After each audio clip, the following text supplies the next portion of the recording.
ನಮಃ ಸಿದ್ಧೇಭ್ಯಃ ಓಂ ನಮಃ ಸಿದ್ಧೇಭ್ಯಃ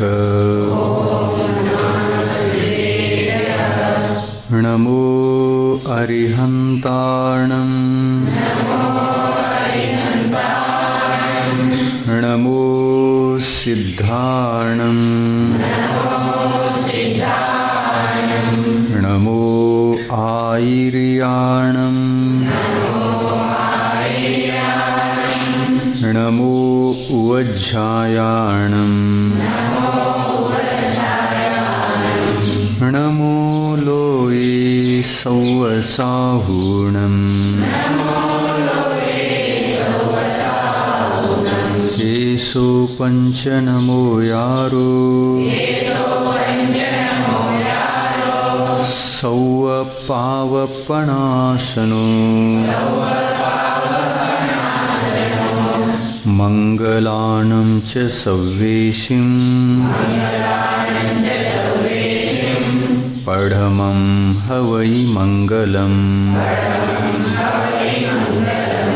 ಪಢಮಂ ಹವೈ ಮಂಗಲಂ पंच परमेष्टि भगवान की अहिंसा परमो धर्म की आचार्य गुरुवर विद्यासागर महाराज की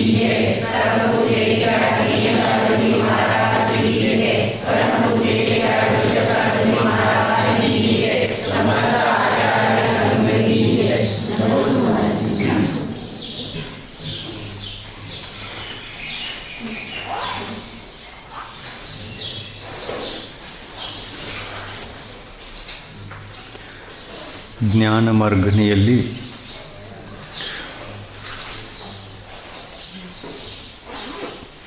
ಎಂಟು ಜ್ಞಾನ ಮಾರ್ಗಣಿಗಳ ಅಪೇಕ್ಷೆಯಿಂದ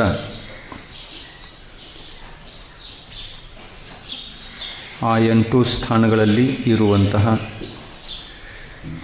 ಸಂಸಾರಿ ಜೀವಿಗಳನ್ನು ಗುರುತಿಸುವುದು, ಇದು ಜೀವತತ್ವದ ಜೀವದ್ರವ್ಯದ ಶೋಧನೆ. ಈ ಜೀವದ್ರವ್ಯದ ಶೋಧನೆಯನ್ನು ಮಾರ್ಗಣಾಸ್ಥಾನ ಅಂತ ಕರೀಬೇಕು.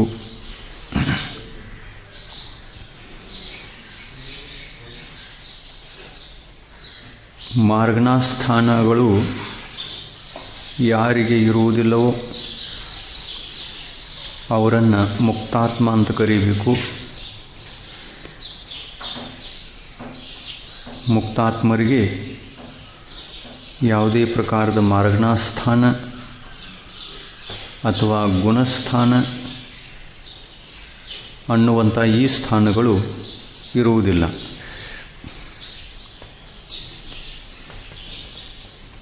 ಮಾರ್ಗಣಾಸ್ಥಾನದಿಂದ ಅತೀತರು ಸಿದ್ಧ ಪರಮಿಷ್ಠಿಗಳು, ಗುಣಸ್ಥಾನಗಳಿಂದಲೂ ಅತೀತ.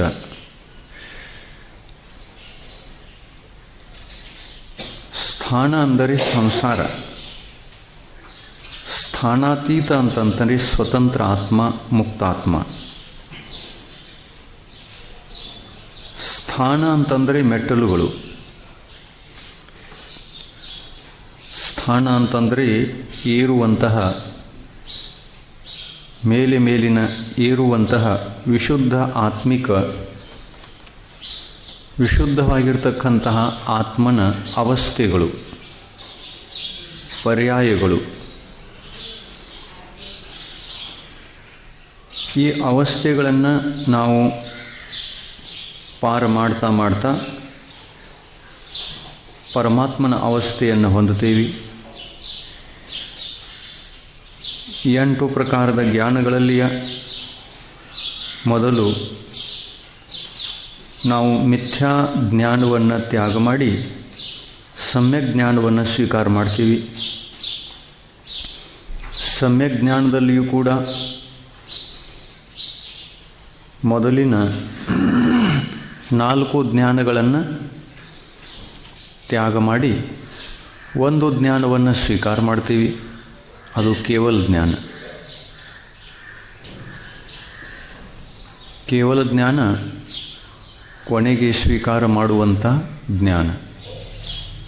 ಅದಕ್ಕಿಂತ ಮೊದಲು ನಾವು 7 ಪ್ರಕಾರದ ಜ್ಞಾನಗಳನ್ನು ತ್ಯಾಗ ಮಾಡಿ ಕೇವಲ ಜ್ಞಾನದ ಅವಸ್ಥೆಗೆ ಬರ್ತೀವಿ. ಕೇವಲ ಜ್ಞಾನದ ಅವಸ್ಥೆಗೆ ಬರುವುದು ಕೂಡ ಒಂದು ಸ್ಥಾನ.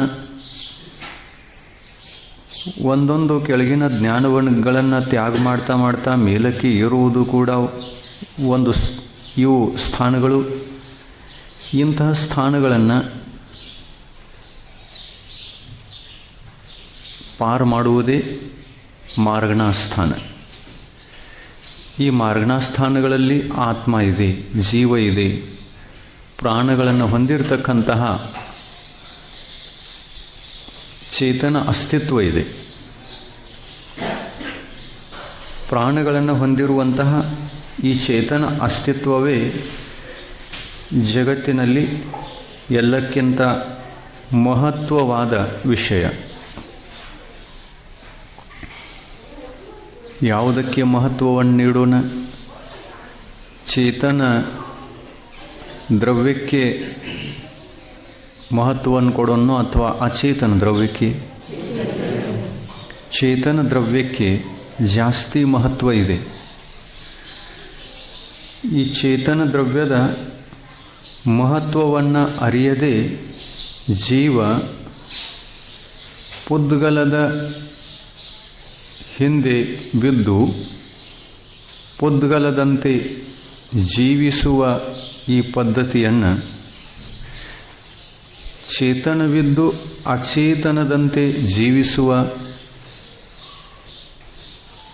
ಈ ರೂಢಿಯನ್ನು ತಪ್ಪಿಸಿಕೊಳ್ಳುವುದು ಬಹಳ ಕಷ್ಟ. ತಾನು ಚೇತನವಾಗಿದ್ದರೂ ಅಚೇತನ ವಸ್ತುಗಳಿಗಾಗಿ ಎಷ್ಟು ಶ್ರಮ ಪಡ್ತಾ ಇದ್ದಾನೆ, ಎಷ್ಟು ಸಮಯವನ್ನು ಅದರ ಹಿಂದೆ ಹಾಕ್ತಾ ಇದ್ದಾನೆ.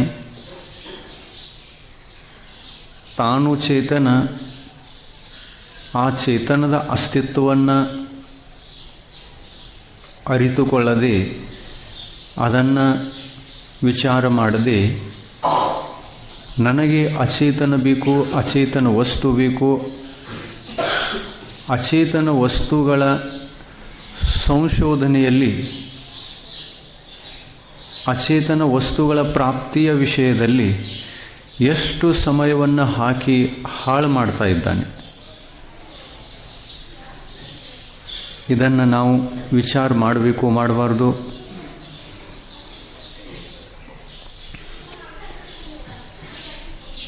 ಎಷ್ಟು ವಿಚಾರ ಮಾಡಿದ್ರೂ ವಿಚಾರ ಮಾಡುವ ತನಕ ಚೇತನ ಒಳ್ಳೆಯದು ಅಂತ ಅನ್ನಿಸ್ತದೆ. ವಿಚಾರ ಮುಗಿಯಿತು ಅಂತಂದರೆ ಅಚೇತನದ ಹಿಂದೆ ಮತ್ತು ಬೆನ್ನು ಹತ್ತಿರ್ತಾನೆ. ಇಂದ್ರಿಯ ವಿಷಯಗಳು 2 ಪ್ರಕಾರದ ವಿಷಯಗಳು: ಚೇತನ ವಿಷಯಗಳು ಮತ್ತು ಅಚೇತನ ವಿಷಯಗಳು. ಚೇತನ ವಿಷಯಗಳನ್ನು ನಾವು ಇಂದ್ರಿಯ ವಿಷಯ ಅಂತ ಹೇಳಲಿಕ್ಕೆ ಆಗೋಲ್ಲ. ಆದರೂ ಕೂಡ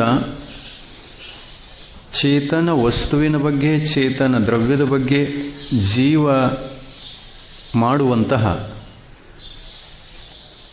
ಯಾವ ಮೋಹ ಇದೆಯೋ, ಯಾವ ಮಮತ್ವ ಭಾವ ಇದೆಯೋ, ಯಾವ ಒಂದು ಮೂರ್ಛಾಭಾವ ಇದೆಯೋ, ಆ ಮೂರ್ಛಾಭಾವ ಜೀವಿಗೆ ನಿಜವಾಗಲೂ ವಿಷಯ ವಸ್ತು. ಯಾವ ವಸ್ತುವನ್ನು ನಾವು ಮೂರ್ಛಾಭಾವದಿಂದ ನೋಡ್ತೇವೆ, ಯಾವ ವಸ್ತುವನ್ನು ನಾವು ಮಮತ್ವ ಮೋಹಭಾವದಿಂದ ನೋಡ್ತೇವೆ, ಆ ವಸ್ತು ನಮಗೆ ವಿಷಯ ವಸ್ತು ಅಂತ ಆಗಿಬಿಡುತ್ತೆ.